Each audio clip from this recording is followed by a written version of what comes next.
인도해 주신 우리 목사님 감사합니다. 그리고 우리 제 친구이신 우리 안승호 교수님 진심으로 좋은 기회 주셔서 감사합니다. 저는 전반전과 후반전으로 나누어서 통성경 방법론을 말씀드리겠습니다. 성경 공부와 세상 공부는 다릅니다. 다르다. 이 말의 핵심은 이제 성경은 66권을 한글로 공부해야 된다는 거죠. 그러나 세상은 공부를 그렇게 인문과학, 사회과학, 자연과학을 하나로 묶어서 공부하면 어려움이 많습니다. 인문과학, 사회과학, 자연과학은 별개로 공부를 해서 그걸 이제 큰 틀에서 이제 묶어가야 되죠. 그러나 성경은 창세기, 출애굽기, 레위기, 민수기를 따로따로 공부하면 안 되고 성경은 창세기부터 요한계시록까지 다 묶어서 통으로 공부해야 합니다.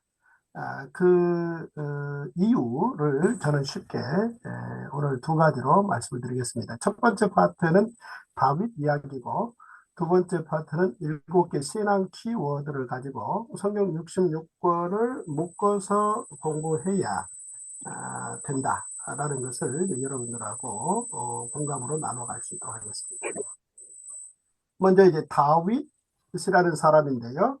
이 다윗은 한마디로 구약 중반에 등장하는데 결국 구약 마지막까지 그리고 신약 마태복음 1장 1절에서 요한계시록까지 다 등장하는 그러니까 성경 전체의 어떤 키워드적 인물을 꼽으러 하면 당연히 다윗이 꼽힙니다. 이 다윗 인생으로 들어가 보면 그는 고작 지금부터 3000년 전에 약 한 70여 년의 짧은 인생을 살고 이 역사 속에 사라진 인물입니다. 그런데 그의 삶의 이야기는 그 이후 구약 전체 그리고 우리 주님 오실 때까지 전체 1000년 그리고 신약 약 한 100년 사이에 전체적으로 예수님이 태어나는 그 공간 베들레헴부터 시작해서 그리고 이제 계시록에 보면은 이제 다윗의 이야기, 이세의 뿌리죠. 이 다윗 이야기가 계시록까지 이어지는 놀라운 핵심 키워드적 인물이다라는 건데요. 먼저 다윗 이야기 70년으로 간단하게 들어가 보면 다윗에 대해서는 크게 세 가지를 기억하시면 됩니다. 첫째는 1대1 다윗과 골리앗, 두 번째는 1대 600, 세 번째는 1대 157만 명. 이 세 가지를 기억하시면 이제 다윗 70년을 묶어서 통으로 기억하시게 되는 것입니다. 다윗과 골리앗 1대1의 이야기는 비교적 여러분들이 잘 알고 계시니까 생략하겠습니다. 두 번째, 다윗과 600명에 관련된 이야기입니다. 다윗이 블레셋의 시글락성에서 600여 명과 함께 시간을 보낸 시기가 있습니다. 그 이유는 사울의 정치 권력이 패단을 만들었기 때문이죠.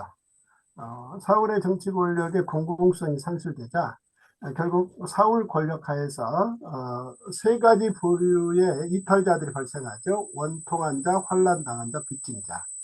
그러니까 이들이 사울 통치 권력 범위에서 살지 못하고 국경을 넘어서 블레셋으로 도망 나와서 삶을 살게 되는데 그들 600여 명과 다윗이 시글락성에서 공동생활을 할 수 있는 기회가 있었습니다.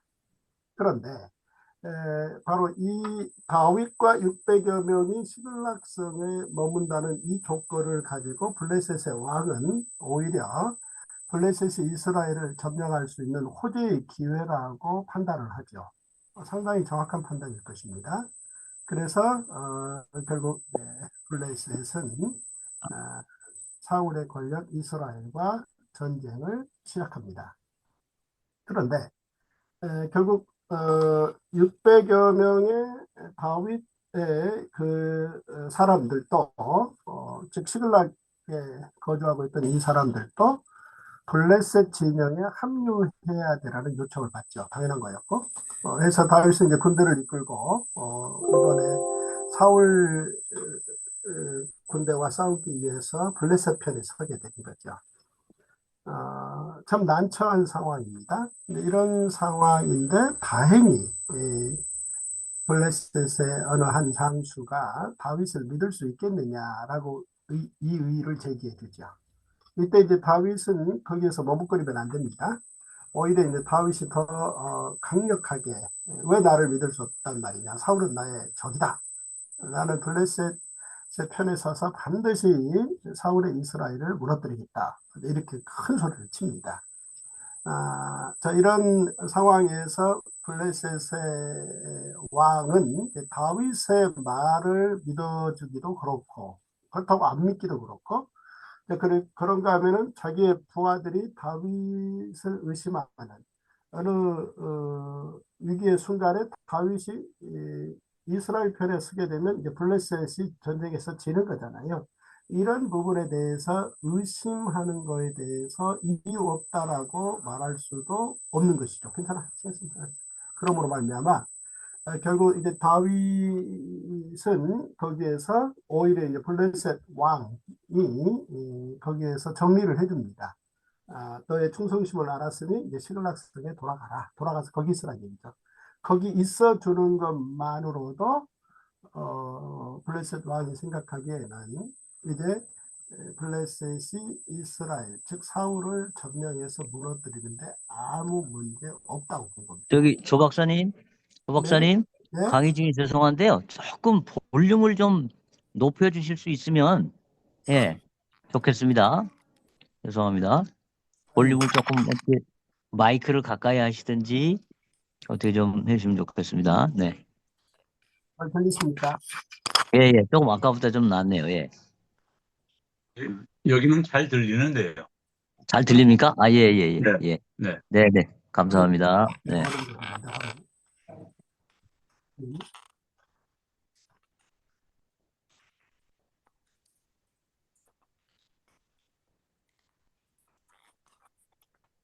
더 안 들리는데? 이제 지금 제가 잠깐 말을 멈추겠습니다. 네. 이제 말씀하시면 되겠습니다. 네. 땡큐. 네. 결국 다윗이 시글락석으로 돌아가서 머물러만 있어준다면 블레셋 왕 입장에서는 다윗이 없는 이스라엘 사울 군대를 이기는 건 전략적으로 당연한 결과라고 예측했습니다. 그래서 다윗은 이제 그 애매한 위기의 상황을 모면하고 결국은 시글락성으로 돌아왔습니다. 그런데 웬일입니까? 시글락성이 불타고 있습니다. 600여 명의 가족들은 사로잡혀갔고 그곳에 600여 명의 재물들도 다 약탈당했고 시글락성은 불탔고 이런 상황에 처해지자 그 600여 명이 주저없이 다윗을 돌로 쳐 죽이려고 행동을 시작합니다. 다윗 인생에 있어서 참으로 골리앗과 마주할 때하고는 비교도 할 수 없는 어떤 위기의 상황에 다윗이 처한 순간이었습니다. 이때 다윗은 아비멜렉 제사장의 도움을 받죠. 아비멜렉도 사울 권력에 의해서 아버지가 죽고 겨우 살아남고 오림과 둠빔을 들고 이제 다윗 편에 다윗과 함께 도망자의 신세 시글락성에서의 삶을 살고 있는 사람이었잖아요. 다윗이 자기를 죽이려고 하는 그 600여 명에게 서둘러서 잠깐만 좀 말미를 달라 거의 엎드려 빌다시피 해서 말미를 얻고 난 후 우림과 둠빔을 통해서 지금 오늘 저녁에 바로 뒤쫓아가면은 아말렉을 이길 수 있겠느냐라고 묻지요. 결론은 이제 가능하다라고 판단이 나옵니다. 그래서 다윗은 600여 명을 설득합니다. 여러분 정말 잠깐만 믿어주세요. 오늘 저녁 이후에 저를 죽여도 좋습니다. 저랑 같이 지금 가족과 재물을 찾으러 갑시다. 라고 설득하자 다행히 600여 명이 다윗을 죽이려고 했던 돌을 내려놓고 다윗의 제안을 따릅니다. 그렇게 해서 아말렉 쪽을 향해서 달려가는 도중에 600여 명 중 200여 명이 지치고 힘들다는 이유로 일단 중도에 머물게 됩니다. 그리고 이제 400여 명 데리고 아말렉군을 뒤쫓아 갔는데 결과는 대승이었습니다. 참으로 놀라운 승리였죠. 아마도 다윗 생각에는 그 순간, 그 진행하고 결론이 나는 순간에 1000년 전 아브라함의 318명이 가서 조카 롯을 구해왔던 야밤의 그 승리와 그리고 또 사사기의 기드온이 300여 명을 데리고 가서 미디안을 물리쳤던 그런 기억들을 이제 하나님께서 다시 한번 자신에게 현실적 승리로 주셨다는 것에 대해서 확신을 가지게 되었습니다. 그리고 이제 그 400여 명과 함께 아말렉족들이 앗아갔던 모든 걸 되찾는 것은 물론이요, 아말렉족들이 시글락 외에 많은 성들에서 탈취했던 모든 물건을 다 되찾게 되죠. 다 빼앗게 됩니다. 이게 전쟁입니다. 다윗은 정말 말로 다 할 수 없는 큰 재물을 얻게 되죠.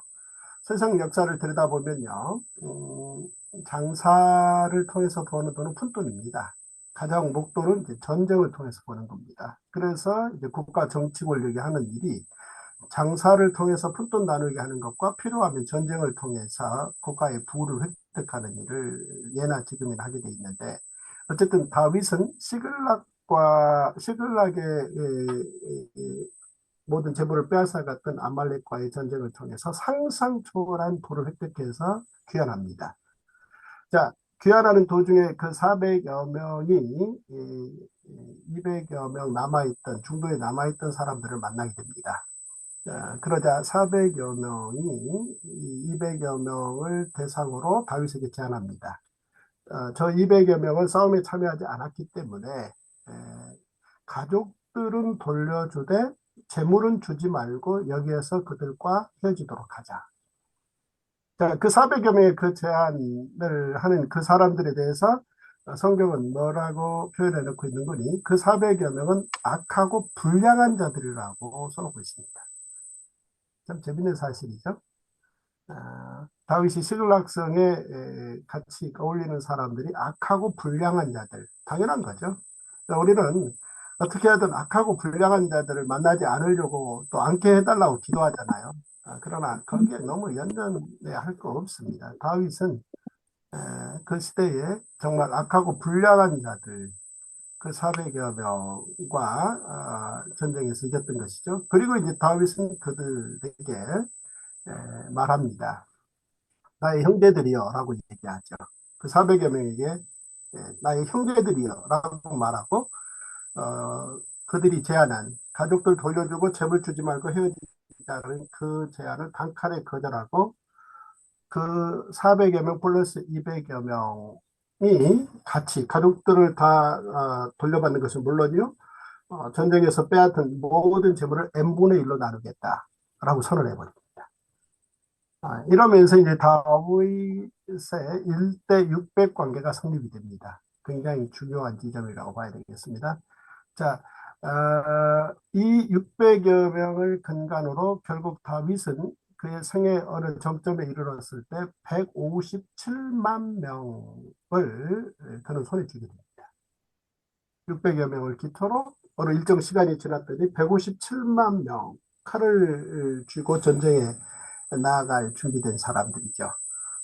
사실 이 157만 명을 다윗이 손에 쥐었다는 얘기는 고대 근동 역사를 전체를 소유할 수 있는, 그러니까 메소포타미아 문명과 이집트 문명을 다 점령해서 최초의 제국을 만들 수 있는 상황에 처해졌다, 이렇게 보셔야 됩니다. 그런데 다윗은 이 157만 명을 데리고 메소포타미아 문명을 점령하고 이집트 문명을 점령해서 최초의 제국을 만드는 게 아니라 예루살렘에 성전을 짓는 일에 집약시킵니다. 이게 참으로 놀라운 장면인데요.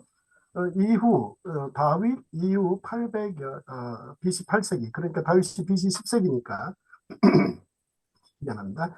200여 년 후 BC 8세기에 히스기야 때 아수르 군대가 최초의 제국을 만들면서 예루살렘에 왔던 동원된 군대가 18만 5천 명입니다. 그 정도면은 사실은 그 고대 근동을 다 감아서 제국을 만들기에 이제 부족함이 없는 군대 정도였다는 거죠. 그런데 그런 아수르의 사내립 이전 200여 년 전에 다윗이 157만 명의 군대를 손에 쥐었다는 얘기는 어떤 토도 달 필요 없이 그는 세계 고대 근동 전체의 최초의 실질적인 제국의 주인이 될 수 있었다라고 보시면 됩니다. 그런데 다윗은 그 157만 명을 가지고 제국을 만들지 않고 예루살렘 성전을 만들었다. 왜 그랬는가? 그 이유는 다윗이 자신 이전에 1000년 전에 살았던 아브라함이 하나님을 섬길 때 하나님께서 자기 조상 아브라함에게 주신 약속 때문입니다. 그 약속의 내용 가운데 하나님은 아브라함에게 말씀하셨습니다. 너의 후손에게 메소포타미아 문명과 이집트 문명 전체를 너의 후손에게 내가 주겠다라는 약속이 기록이 있습니다. 그리고 아브라함 이후 500여 년의 시간이 지나고 모세라는 사람이 기록한 신명기 기록에 보면 하나님께서 모세를 통해서 어떤 말씀을 주셨는거니 움직이는 성막 시대를 열어놓으시고 신명기의 기록에 가서는 어떤 말씀이 있으신 거니 때가 되면 움직이는 성막 시대가 종료되고 움직이지 않는 성전 시대가 열릴 것이다. 그 시대는 온 제국, 즉 온 근동 전체가 아브라함의 후손이 가진 파워 때문에 평안을 유지할 바로 그때다 라는 기록이 신명기에 있습니다. 그래서 다윗은 바로 이 창세기에 고대 근동 전체를 아브라함 후손에게 주시겠다라고 약속한 그 기록과 그리고 신명기의 기록, 움직이는 성막 시대가 종료되며 움직이지 않는 성전 시대가 열릴 수 있는 시기가 온다라는 걸 묶어서 바로 그 시기가 자신의 지금 당대가 아닌가? 157만 명의 군권을 가지고 있는 이유가 바로 1000년 전 그리고 500년 전 하나님의 약속된 계획이 실현될 시점이 지금이 아닌가라고 판단하게 됩니다. 그래서 그 판단을 가지고 이제 움직이는 성막 시대 500년 시대를 종료하고 움직이지 않는 성전 시대를 열어야 되겠다 라는 계획을 가지고 고민 끝에 나단 선지자를 초청합니다. 그리고 제안을 합니다. 자, 이 두 본문과 지금 그리고 내가 가지고 있는 이 157만 명의 군권을 묶어보면 하나님께서 성막 시대를 성전 시대로 시작하시고자 하는 계획이라고 보여지는데 당신 생각은 어떠냐? 그런데 그때 나단이 동의합니다. 좋습니다. 당신의 그 문건 해석이 정확하다고 봅니다. 라고 동의를 합니다. 이 두 사람이 기쁘게 합의하고 그날 밤 하나님께서는 이제 나단 선지자를 통해서 세 가지 조건으로 다윗의 그 놀라운 도발적 상상의 꿈을 하나님의 뜻으로 허락하십니다. 첫째는 하나님이 설계도를 다시 주신다. 즉 모세 때 성막 만들 때 설계도 주셨잖아요. 그런데 다윗에게 설계도를 다시 주신다. 이게 첫 번째고 두 번째는 다윗은 그 설계도에 따른 준비만 한다. 세 번째는 다윗의 아들 때 짓는다. 이 세 가지 조건으로 움직이는 성막 시대 500년을 종료하고 예루살렘 성전 시대를 열었습니다. 이 예루살렘 성전 시대가 1000년 갈 거라고 다윗은 상상도 못했죠. 근데 예루살렘 성전 1000년 시대를 열었습니다. 물론 그 다윗이 놀라운 그 상황에 대해서 기록된 문건과 현실을 묶어서 하나님의 뜻이 성취된 시기로 알고 자신이 헌신하겠다라는 이 부분에 대해서 하나님은 높이 평가하셔서 다윗이 준비하고 다윗 아들 때 짓는다라는 조건과 결부시켜서 다윗의 아들들이 계속적으로 기름 부음을 받을 것이다라는 약속을 주신 거죠. 바로 이 언어인팅의 연속성이 지속된다. 몇 년간 1000년 이상. 그래서 결국은 마태복음 1장에 보면 아브라함과 다윗의 자손 예수 그리스도의 세계라 라고 이어지게 된 것입니다. 자, 이렇게 우리가 성경은 공부를 함에 있어서 다윗이라는 사람, 그 사람의 한평생에 이 세 번의 이를테면 기회, 다윗과 골리앗, 다윗과 600명, 다윗과 157명, 157만 명, 이런 기회들을 하나하나 쪼각내서 읽어도 안 되고, 그리고 그걸 묶어서 그 시대로만 읽어도 안 되고, 다윗이 1000년 전, 아브라함 500년 전 모세를 자기 삶으로 들여오고, 그리고 예루살렘에 성전 지은 그 성전을 기반으로 바로 200여 년 후에 이사야가 그 예루살렘 성전을 중심으로 메시아 사상을 내놓고, 여기서 이제 메시아 사상은 기름 부은 공직자가 삼중직이 하나가 된다는 거죠. 대제사장, 왕, 선지자가 하나님의 아들 독생자로 한 분이 삼중직을 갖는다. 그리고 그 삼중직은 희생 제물의 역할까지 감당한다. 라는 사상을 이제 이사야가 내놓게 되죠. 그리고 정말 800여 년 후에 우리 예수님이 BC와 AD 기점에 다윗의 동네에 베들레헴으로 오셔서 다윗이 건축해놓은 성전, 건물 성전이죠. 1000년 된 예루살렘 건물 성전이 있는 예루살렘으로 죽으러 올라가시죠.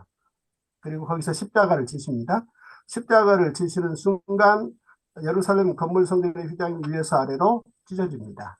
그러므로 1000년 된 움직이지 않는 예루살렘 건물 성전의 기능은 거기서 종료되고, 그리고 우리 예수님이 새 휘장, 예수님의 몸이 새 휘장이 되어서 이제 아브라함의 후손 히브리 민족, 유대 민족만 그리스도인의 자리에 머무는 게 아니라, 그리스도의 자리에 초청되는 게 아니라 모든 민족을 그리스도인의 자리로 초청한다 라는 이야기가 정리되고, 바로 이 십자가의 이 놀라운 모든 민족 속량 사건을 기점으로 해서 모든 민족으로 이 사실의 소식이 퍼져가는 이야기가 사도행전에서 요한계시록까지 이야기다. 이렇게 정리를 하셔야 됩니다. 다시 말해서 이걸 이제 이 이야기를 크게 정리해 보면 성경 66권은 to the cross, 그러니까 구약 39권은 십자가로 가는 이야기이고, 사복음서는 the cross, 십자가 이야기고, 그리고 사도행전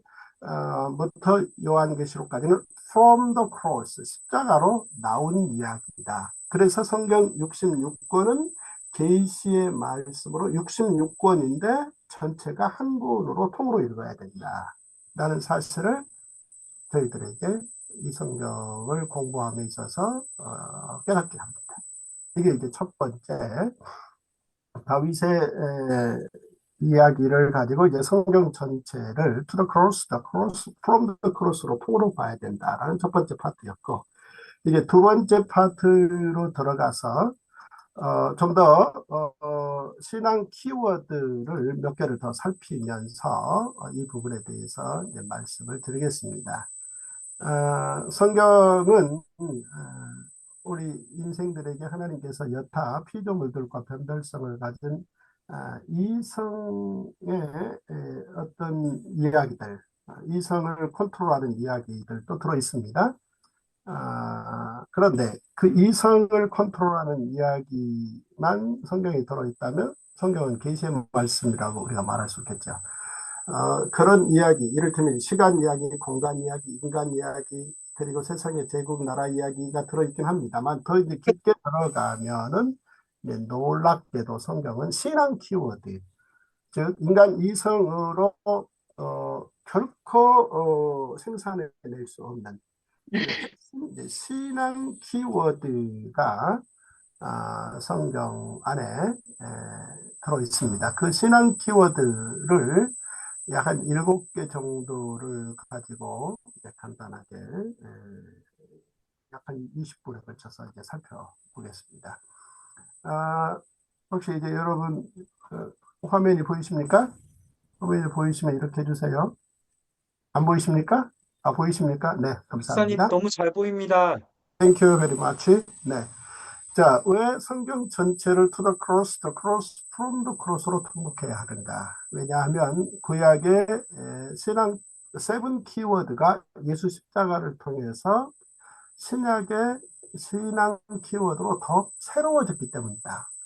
즉, 같아졌다라고가 아니라 구약의 7개의 신앙 키워드가 예수 십자가를 향해서 들어왔다 나오면서 더 새로운 신앙 키워드가 되었다. 그 예를 살펴보므로 성경 66권을 전체를 통으로 볼 수 있도록 공부해야 된다라는 이야기를 근거로 말씀을 드리겠습니다.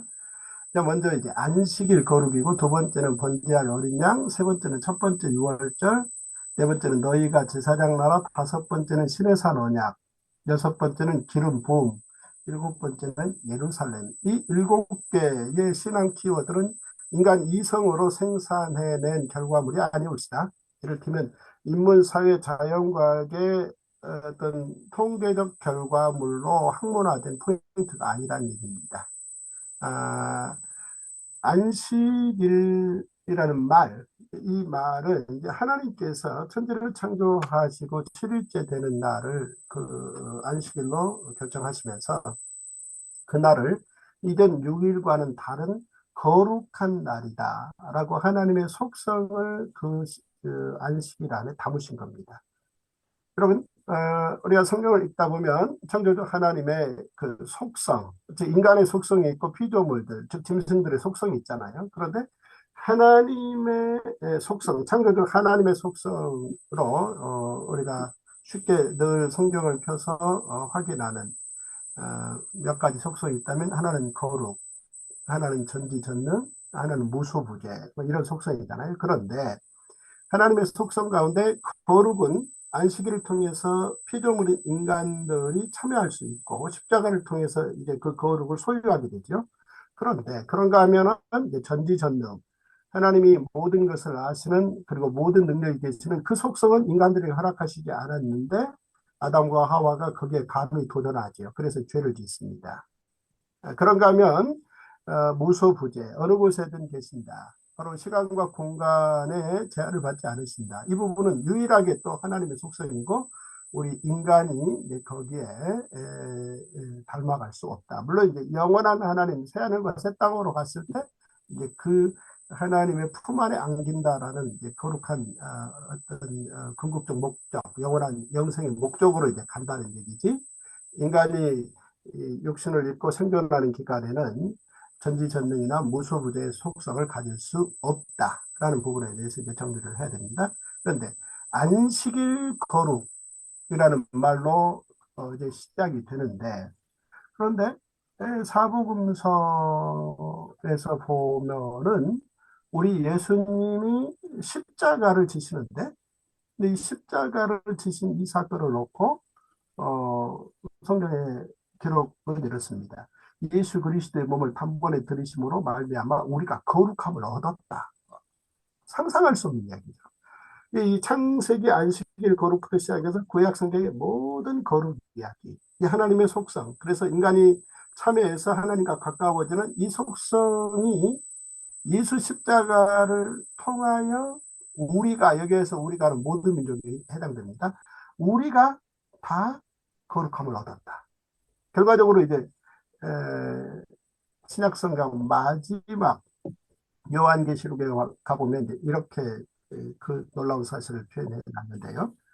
첫째 부활에 참여하는 자들은 복이 있고 거룩하도다. 여기에서 이제 첫째 부활이 해당되는 경우는 이제 우리 예수님이 재림하셔서 이제 새하늘과 새 땅이 도래하고, 그랬을 때 이제 예수를 믿는 사람들이 다시 부활하는 걸 첫째 부활이라 그러는데, 이 첫째 부활에 참여하는 모든 자는 거룩하다. 이렇게 세워졌다라는 얘기죠. 따라서 창세기의 시작에서의 거룩과 예수 그리스도의 십자가를 통한, 그리고 요한계시록에서 이 거룩 이야기는 따로따로 별개로 읽으면 안 됩니다. 이 전체를 통으로 읽으셔야 됩니다. 신앙 키워드로. 두 번째 번제할 어린 양입니다. 자, 어린 양 이야기, 짐승 이야기는 세상의 인간 삶에 어디든 흔하고 빈번한 일이죠. 그런데 이 하나님의 계시책 성경에 보면은 어린 양 이야기가 나오는데요. 바로 창세기에서 아주 중요한 이 어린 양과 관련된 부자지간의 대화가 있습니다. 먼저 이삭이 아버지에게 묻죠. 번제할 어린 양은 어디 있습니까? 라고 묻자 아버지가 즉 아브라함이 아들 이삭에게 이렇게 말합니다. 번제할 어린 양은 하나님이 자기를 위하여 친히 준비하셨다. 이 사건은 정말 창세기 전체에서 가장 핵심 사건입니다. 모리아산의 번제의 어린 양 사건 이야기죠. 근데 결국 이 하나님께 드릴 번제할 어린 양, 하나님이 친히 준비하셨다. 이 이야기는 이삭이 알아들을까 말까 그러면서 넘어간 이야기입니다. 그러면서 결국은 이제 아브라함이 이삭을 묻게 되고 번제단을 올려놓게 되고 그의 심장에 아버지가 칼을 겨루는 그런 상황까지 갔는데 하나님이 멈추시게 하죠. 그리고 주변을 봤더니 이제 수풀의 어린 양이 준비되었다 해서 이렇게 마무리가 되는데요. 그런데 2000년이 지나고 놀랍게도 바로 번제할 어린 양은 세례 요한을 통해서 예수님으로 지칭 진목하게 되죠. 그래서 요한이 예수께서 자기에게 나오심을 보고 이르되 보라 세상 죄를 지고 가는 하나님의 어린 양이다. 이렇게 선언을 하므로 모리아산에서 번제할 어린 양 이야기가 십자가의 예수 그리스도의 희생양 어린 양 이야기로 귀결되는 거죠. 연결되는 이야기입니다. 결국 이 십자가에서의 죽으심은 이제 단지 로마의 흉틀에서 빌라도와 가야바 대제사장의 어떤 처형 거래가 아니라 결국은 그것은 외피적인 것이고 하나님께서 우리를 구원하시기 위해서 아들을 희생제물로 내어놓으신 사건이다 라고 이제 정확하게 세례 요한이 미리 그렇게 이미 규정을 지어놓고 그 일을 행하심으로 결국 이 공을 세우신 우리 주님 예수 그리스도께서 요한계시록에 가보면은 예수님의 이름보다는 요한계시록에서 예수 그리스도를 어린 양으로 지칭 지목합니다. 그래서 사도 요한이 성령님에 이끌려서 이제 새하늘과 새 땅에 가봤을 때 그가 이렇게 고백합니다. 성 안에서 내가 성전을 보지 못하였으니 이는 주 하나님 곧 전능하신 여호와 및 어린 양이 그 성전이라.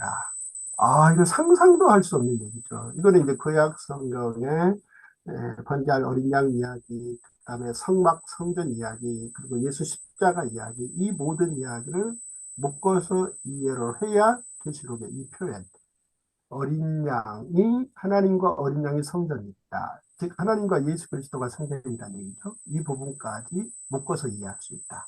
이게 신앙 키워드로 더 새로워졌다라는 두 번째 신앙 키워드 이야기입니다. 세 번째 신앙 키워드는 첫 번째 유월절입니다.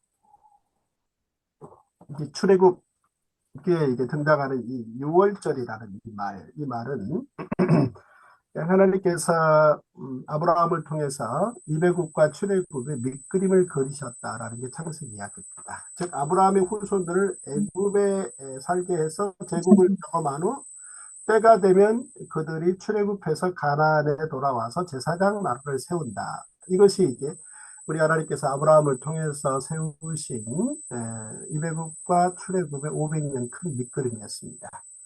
그 계획은 드디어 이제 모세 때 결과적으로 실행되어지는데요. 모세가 애굽에 가서 바로 왕과 별별 협상을 다 했는데도 6개월 동안의 그 협상은 무효화됩니다. 그런데 10번의 협상이 무효화되고 이제 바로의 최종 결정은 그들 노예들을 계속해서 60만, 120만 명의 노예들을 계속해서 애굽의 제사로로 남겨서 노동시키겠다. 최종 결론입니다. 그런데 바로 그날 밤 하나님께서는 모세를 통해서 23만 명의 히브리 가정에 2만 3천의 히브리 가정에 1년 된 어린 양을 선택하게 합니다.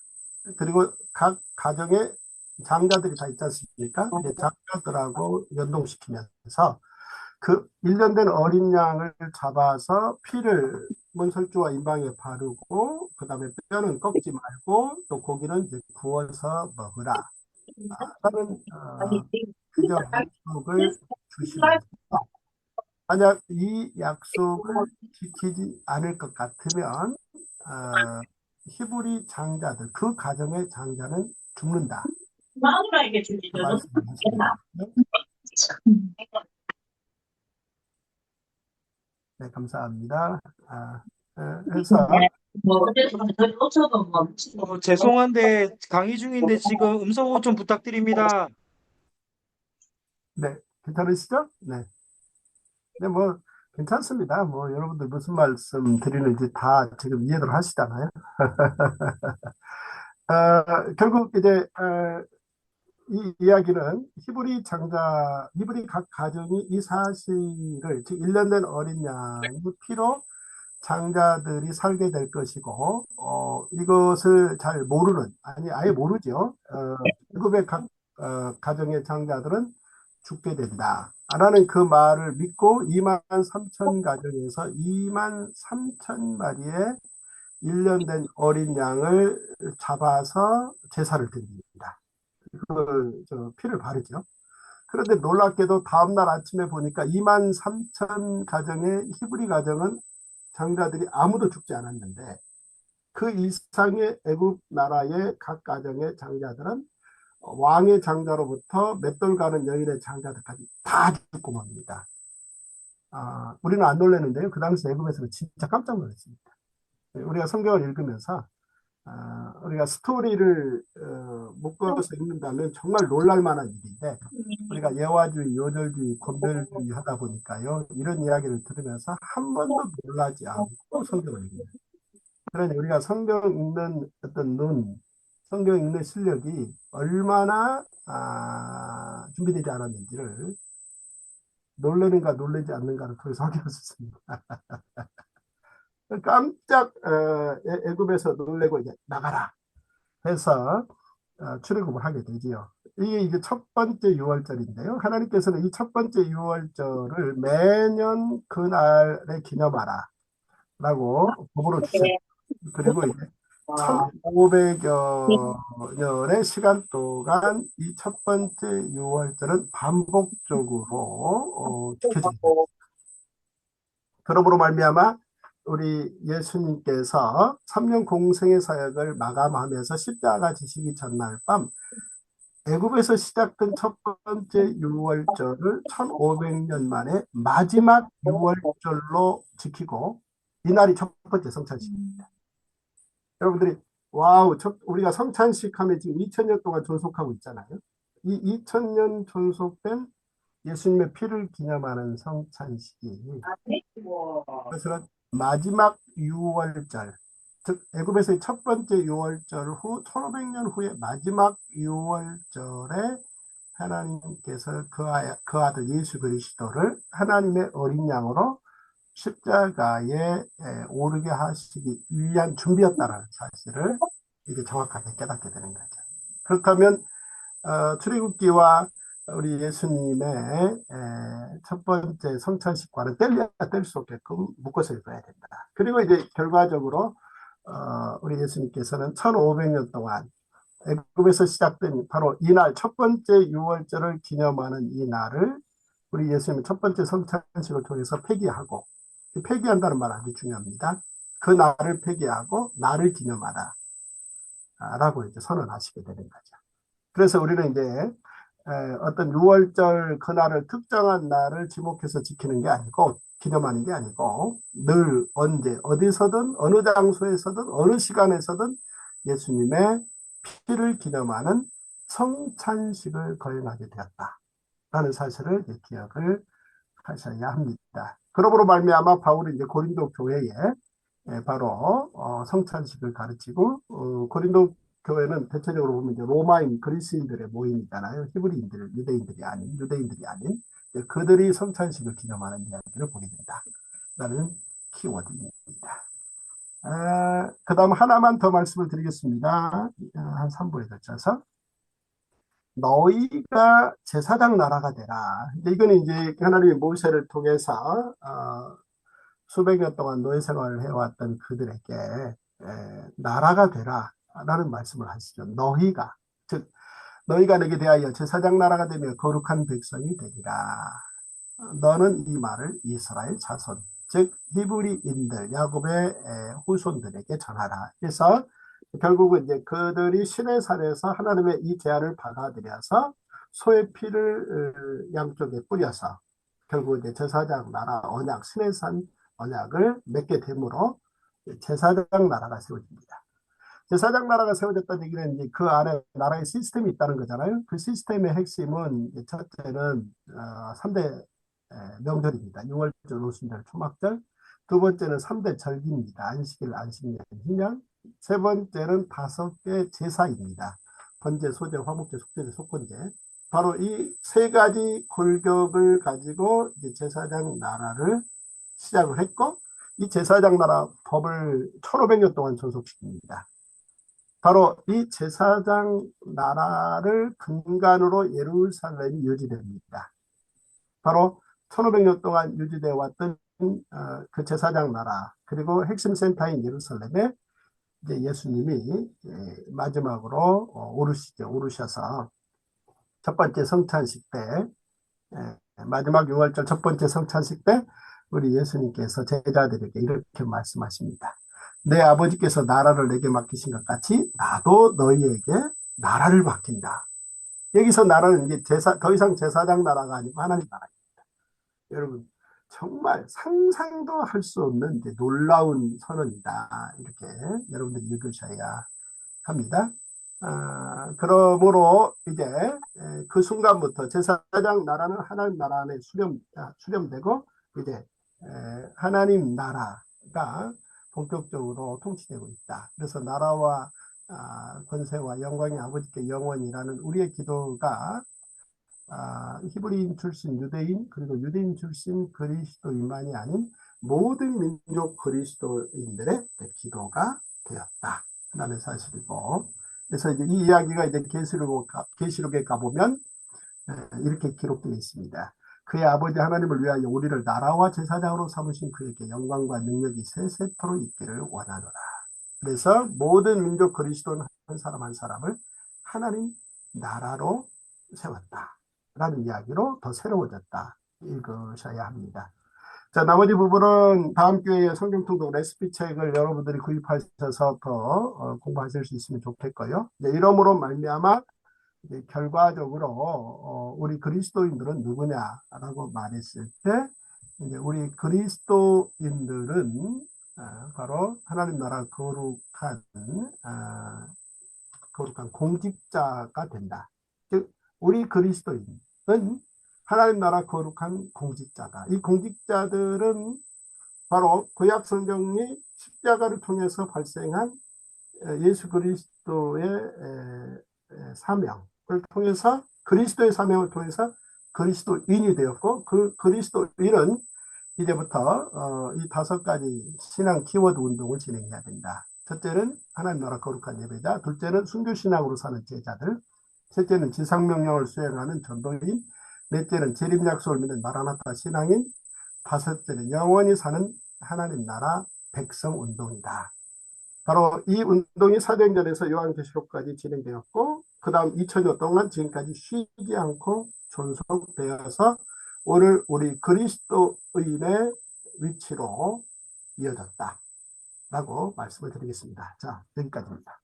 자, 우리 목사님 마이크 받으시죠. 아이고, 시간이 금방 이렇게 갔습니다.